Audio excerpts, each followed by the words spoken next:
இயேசு தாம் வளர்ந்த ஊராகிய நாசரேத்துக்கு வந்தார்.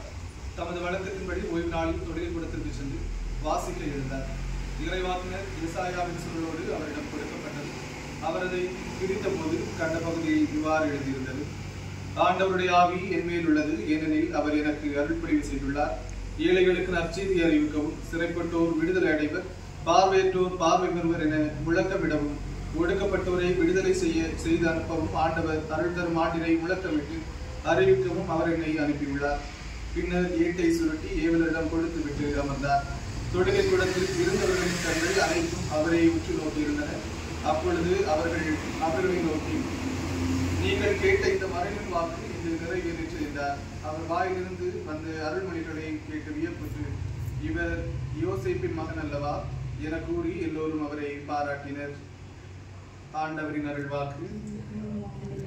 மன்றாடுவோமாக. ஞானத்தின் ஊற்றாகிய இறைவா, இந்த நூலகத்தின் மீது உமது ஆவியை பொழிந்தருளும். இவ்வாறு உமது பாதுகாவலால் எவ்வித இடர்களுமின்றி இது நாளுக்கு நாள் வளர்ந்து நற்பயன் அளிப்பதாக.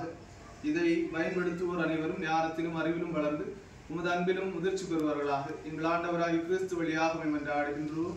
விண்ணுலகில் இருக்கிற எங்கள் தந்தையை